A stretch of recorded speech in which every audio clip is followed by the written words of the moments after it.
Assalamualaikum warahmatullahi wabarakatuh. Alhamdulillahirabbil alamin wassalatu wassalamu ala asrofil anbiya wal mursalin sayyidina Muhammadin wa ala alihi washabbihi ajmain mabadu. Yang kami muliakan Kepala Madrasah Mandua Banyuwangi Dr. Handes Haji Sairoji MAG, yang kami hormati seluruh tenaga kependidikan Mandua Banyuwangi, yang kami sayangi, yang kami cintai seluruh siswa-siswi Mandua Banyuwangi, dan tak tertinggal pula yang kami hormati seluruh penonton atau subscribers YouTube channel Mandua Banyuwangi. Alhamdulillahirabbil alamin. Dalam kesempatan ini kita masih diberikan kesempatan untuk mengikuti program mengaji Ahad pagi kitab Al-Arba'in An-Nawawi. Monggo langsung saja kita mulai pengajiannya. Bismillahirrahmanirrahim. Ila hadratin Nabi Mustafa Sayyidina Muhammad wa ala alihi washabihi wa alihi wa dzurriyyati wa baitihi wa ila jami'i ikhwani minal anbiya'i wal mursalin wal awliya wa syuhada wa sholihin wal ulama ila amrin wa ila jami'i malakatil muqarrabin summa ila Syekh Abdul Qadir Al-Jalani rahimahullah ta'ala summa rasyam tashafatul wafir al-balagi wa zadatihi wa alihi wa dzurriyyati summa ila jami'i abaina wa ummatina wa sidadina wa jaddatina wa ikhwanina wa akhwatina wa jami'i sadina wa asatidzina wa jami'i masyaykhina wa jami'i man lawakun alaina wa kafatul muslimin wal muslimat wal mu'minina wal mu'minat allahi minhum wal amat khususan ila ruhi Syaulillahi Fatihah. A'udzubillahi minasyaitonirrajim. Bismillahirrahmanirrahim. Alhamdulillahirabbil alamin arrahmanirrahim maliki yaumiddin. Iyyaka na'budu wa iyyaka nasta'in ihdinas siratal mustaqim siratal ladzina an'amta 'alaihim ghairil maghdubi 'alaihim waladdallin. Amin. Bismillahirrahmanirrahim. Qala mu'allif rahimallahu ta'ala wa nafa'ana bihi wa bi ulumihi fi dharain. Amin amin ya rabbal alamin. Bismillahirrahmanirrahim. Al-hadisu tawi hadis atas kang nomor 9 lan 30. Pada kesempatan kali ini kita sudah sampai di hadis yang ke-39. Iku an Ibni Abbas radhiyallahu anhuma saking Ibnu Abbas radhiyallahu anhuma anna Rasulullah sallallahu alaihi wasallam sak temene Kanjeng Nabi Muhammad sallallahu alaihi wasallam iku kalan dawuh sinten Kanjeng Nabi, innallaha sak temene Gusti Allah iku tajawaza ngapura sinten Allah li krana ingsun an umati saking umat ingsun al-khata'a ing luput wa nisyana lan lali wa mastukrihulan kang den sereng sapa umat alaihi ing atase ma hadisun utawi kila hadis iku hasanun hadis hasan rawahu kang riwayatake ing hadis sinten Ibnu Majah, Imam Ibnu Majah wal Baihaqi lan Imam Baihaqi wa ghairuhum lan sakliyane Imam Ibnu Majah wal Baihaqi. Di dalam hadis ini dikatakan bahwa Nabi Muhammad sallallahu alaihi wasallam pernah bersabda, innallaha tajawaza li an ummati al khata'a wa nisyana wa mastukrihu alaih. Sesungguhnya Allah itu mengampuni umat Nabi Muhammad SAW ketika umat Nabi Muhammad tersebut melakukan ketidaksengajaan dalam melakukan hal yang tidak baik. Misal membunuh seseorang padahal sebenarnya kita nggak ada niatan untuk membunuh seseorang. Kita berburu tapi ternyata tembakan tadi melesat sehingga tidak mengenai hewan tetapi mengenai manusia.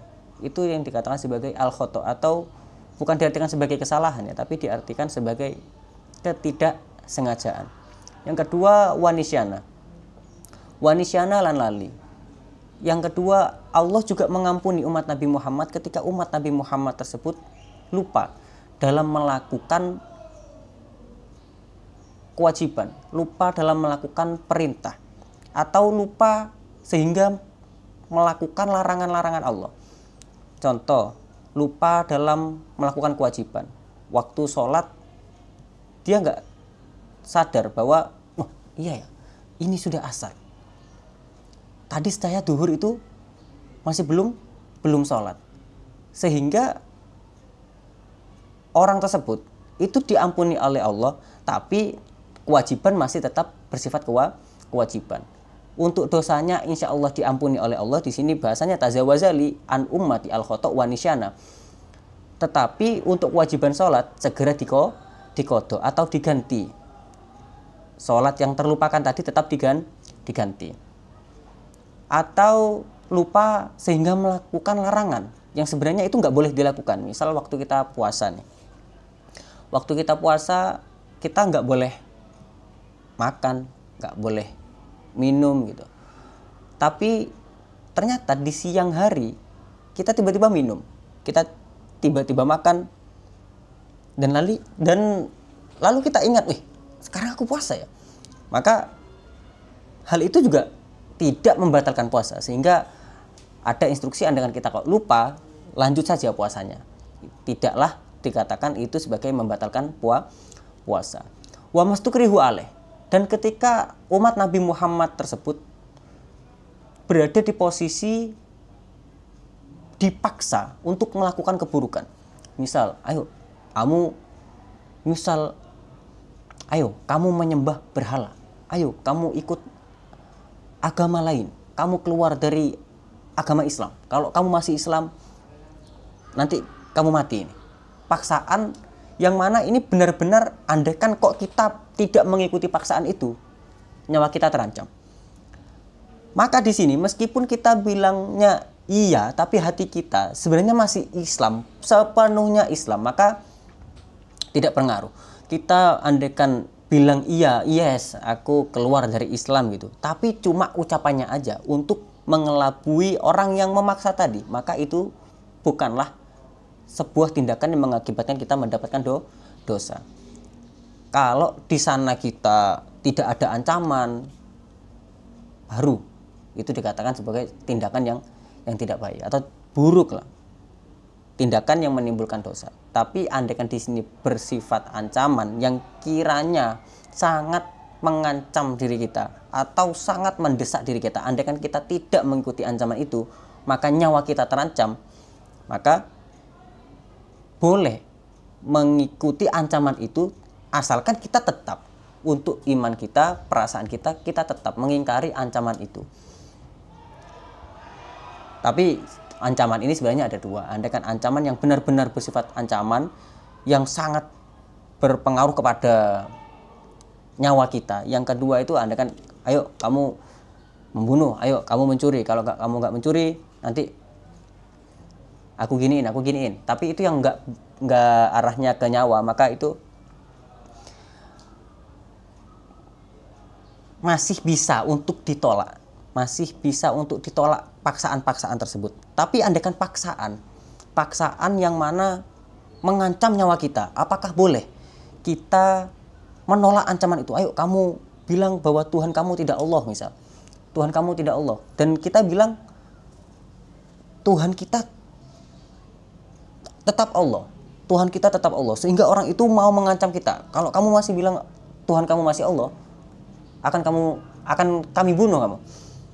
Dan kamu masih bilang yes, Tuhanku Allah gitu. Maka apakah itu boleh? Boleh. Karena dulu juga pernah ada bahwa pas diancam seperti itu, tetap bahwa sahabat tersebut mengatakan bahwa Tuhanku adalah Allah. Jadi di sini Allah masihlah memberikan kemurahan. Allah masihlah memberikan ampunan kepada umat Nabi Muhammad SAW. Ketika umatnya Nabi Muhammad itu melakukan sebuah tindakan atas dasar ketidaksengajaan, atas dasar mereka lupa, atas dasar mereka berada di posisi yang terdesak atau dipaksa.